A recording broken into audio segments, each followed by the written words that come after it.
This is 5 on your side at 5. Focused on you. Tonight, federal prosecutors have charged 3 St. Charles County men with forced labor, labor trafficking, and theft.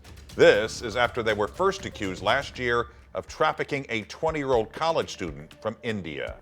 Thanks for joining us. I'm Mike Bush. And I'm Ann Allred in for Kelly Jackson. All 3 men were in court today at the federal courthouse in downtown St. Louis.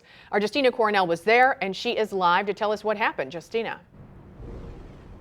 All 3 pleaded not guilty, and they waived their right to a detention hearing today. Now, Venkatesh Sadaru, Nikhil Panmatsa, and Sabrin Penimecha are accused of forcing and threatening an Indian national to work for them. Investigators say they held him captive inside homes in Defiance and O'Fallon, Missouri.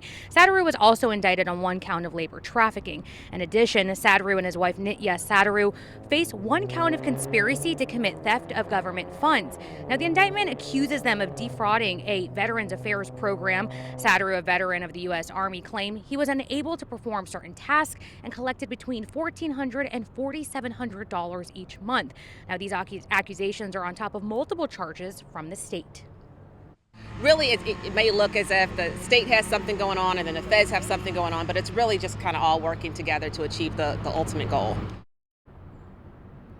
Sadaru's wife also pleaded not guilty this week. We're told we'll learn more about pre-trial proceedings at a later date. Reporting in downtown St. Louis, Justina Cornell, 5 on your side. Tonight, police are searching for a missing St. Charles County teen. 16-year-old Charles Tucker Hughes was last seen leaving Liberty Church in O'Fallon, where he takes classes. His car was later found on North 13th Street in St. Louis City. Right now, police are telling us they do not suspect foul play, but say it's very unusual behavior. He's my son, his sister, and we love him. We want him home. He always would text and tell me when he arrived somewhere and when he was headed home. So this is really out of the ordinary. Charles was last seen wearing a red hoodie, black shorts, and black sneakers. Anyone who has information, please call the police. A second teen is now charged as an adult after a deadly carjacking. It happened last year in South St. Louis. 14-year-old Brian Wellington is charged with first-degree murder. Police say the victim, Kay Johnson, was parking and her 14-year-old daughter was in the car. Police say Wellington and another teen, Deshaun Harris, approached them with guns. Harris is accused of firing the shot that killed Johnson. He is also charged as an adult with first-degree murder. Now to our weather first forecast. It has been a warm day, but also very windy. And we have another chance of storms tomorrow. Let's bring in meteorologist Jim Castillo. Yes, so tomorrow's another day that you want to have several ways to get warnings, and we are expecting a widespread outbreak of showers and storms in the afternoon. A little bit more on that coming up, but beautiful weather right now. What a day it was. Low relative humidity, it is 81 degrees, and that wind has been up. So eventually the dew point goes back up as we head into tomorrow, but it's a breezy and mild overnight. Storms tomorrow, noon to 6 is the timing on that. Greatest threat will be 60+ mile-per-hour wind gust. And the Storm Prediction Center put us in level 3 now. So level 3 out of 5. So that's an upgrade from earlier when it was a level 2. And our western counties are in level 2. But from St. Louis east and southward, that chance of seeing not only 60+ mile-per-hour wind gusts, but also large hail. And we can't rule out some isolated tornadoes. I'll time out everything coming up in Maine weather in just a few minutes. Our Weather First team updates their forecast online. You can always get a link to that by just texting the word weather to 314-425-5355. St. Louis city workers hoping to get an extra 3% raise may not get one in this upcoming fiscal year. That's according to a new budget Mayor Tashara Jones rolled out today. Our political editor, Mark Maxwell, has new details on the conservative spending plan. Mark? And Mike, St. Louis city leaders are anxiously awaiting major decisions in court and in Jefferson City if either judges or lawmakers say the city cannot collect an earnings tax from remote workers who live outside the city.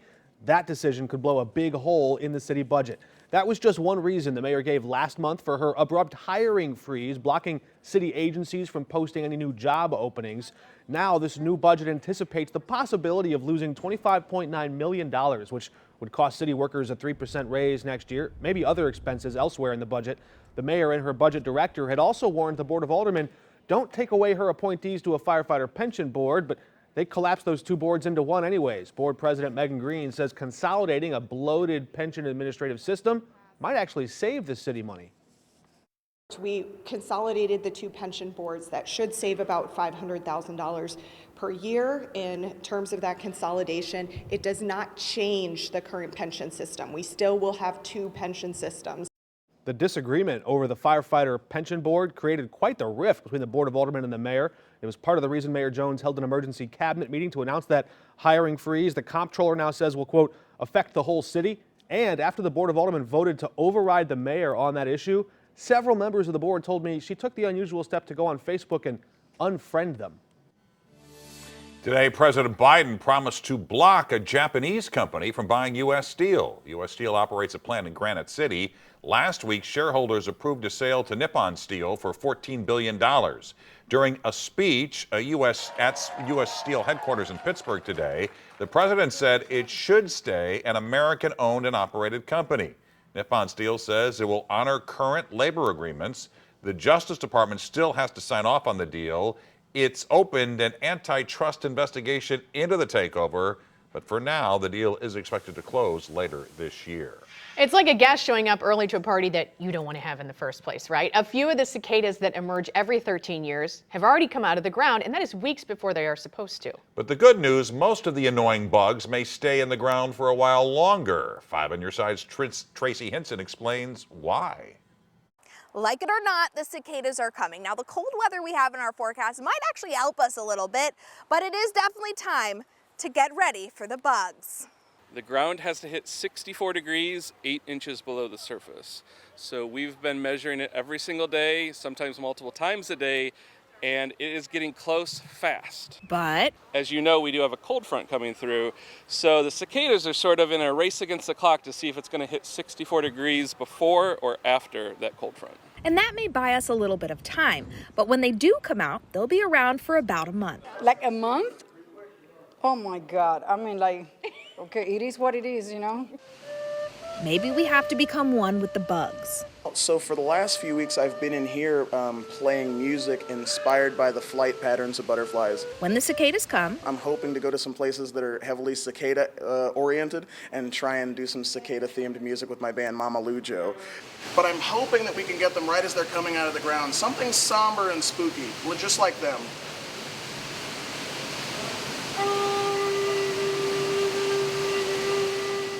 some may go the zombie route for their cicada soundtracks. I'm thinking this.